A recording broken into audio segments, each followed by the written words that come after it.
time no see. How you doing, John? Wonderful. Solomon Jones, a player when you were playing in the league.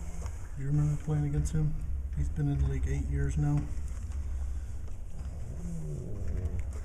I think he would have been playing when you played, right? Where was I at then? You probably would have been in San Antonio at the end, right? Did I remember him early in his career as a player? Yes. What did you want him in camp for? What did you like about him? Well, I think you've seen he's pretty live body, and so we wanted to bring someone in who would test our bigs' ability to play against an athletic, wiry, engaging, and kind of lengthy athlete. And so it's been good to see our guys go against him. When you have a room full of 20-year-olds, you can't have enough experience around them, right? I mean, a guy like him who's been a survivor for 8 years, hung in the league. Well, you got to have a good balance, and we've talked about that, and that's the reason why we have veterans in the locker room. And you have to have balance to show some of the guys steps that they haven't taken yet. He's a guy that's been in this league and been on various teams and knows how hard it is to stay in this league. You spoke yesterday about your desire to see some more free throw attempts from your guys. How do you get from point A to point B? Is it more a mental thing for your players? Is it more of a physical thing? Is it somewhere in the middle? No, it comes from understanding when to attack, when not to attack, what the offense gives you, how to manipulate our offense, and so I think it comes from an understanding of concepts as the game continues. With, for example, Maurice has been much more effective handling the ball, putting it on the court, being aggressive, driving to the hoop. Has his physical work in the weight room helped significantly in that regard?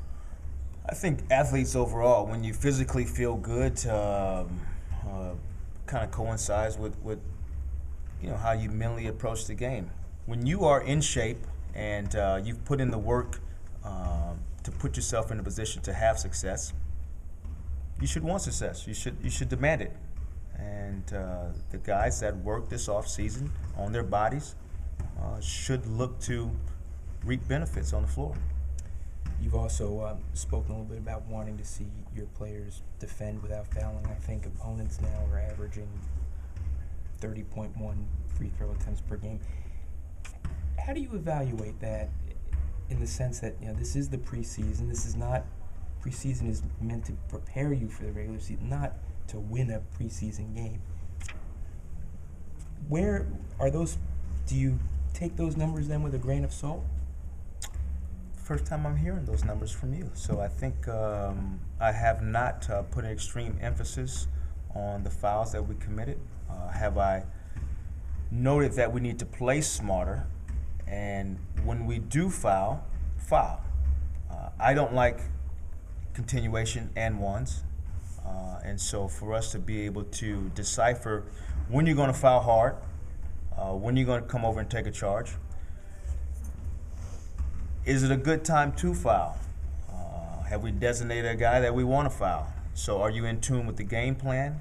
And are you fouling out of commission or omission? So I think that's steps for us as we go forward. So, for example, a time to attempt to take a charge wouldn't be when the other team's in the bonus, for the most part. Just being smart and understanding, time and score and situation in the game.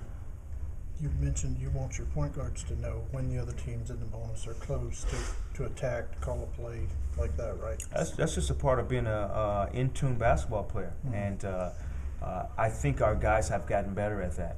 Whether we mention it in timeouts and then they're cognizant of it, but I think overall they're being in tune with the game and seeing how the game is being played. They've done a pretty good job of getting to the free throw line. A little bit of a blast from the past. What do you remember about Darryl Armstrong? You played with him 1 year and you played against him. Now he's a coach. What do you remember about Darryl's will as a player? DA was unbelievable to have as a teammate. Fun practices, he and I, picking up 94 feet, going at each other, challenge each other every day, playing together also, and wreaking havoc.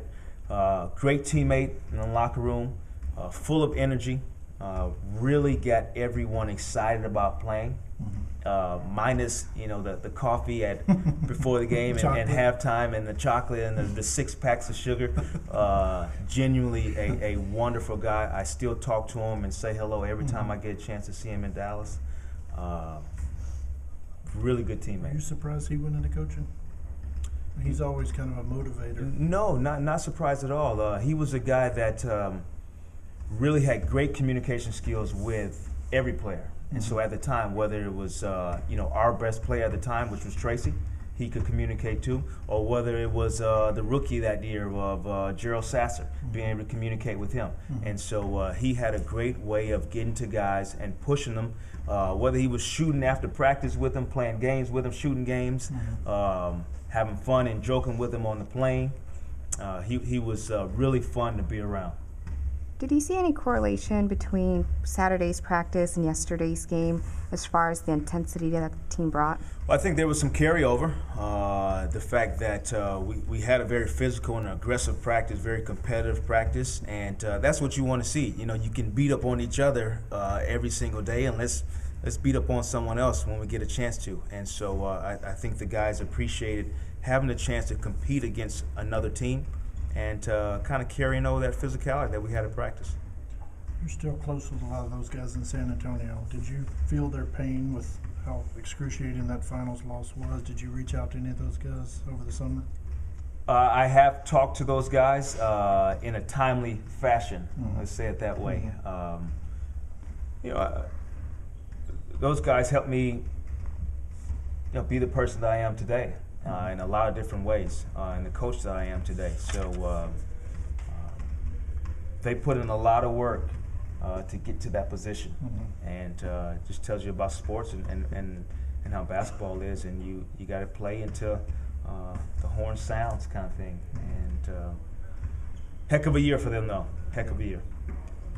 I know you're not very concerned about what other teams do, but what does it say about what was built there in the sense that you've been hired as a head coach, Mike Budenholzer has been hired as a head coach, Brett Brown has been hired as a head coach, all within the last, Dennis Lindsay was hired as a GM, all within the last 14 months.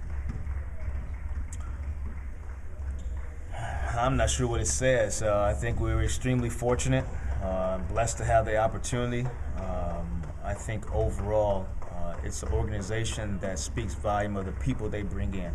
I think that's extremely important, that at the end of the day, they want good people around. And just fortunately, having the opportunity at the time, we know life's about timing as well. But it's a fabulous organization that has had continuity, and that starts with Mr. Holt, with R.C. Buford, and Coach Pop.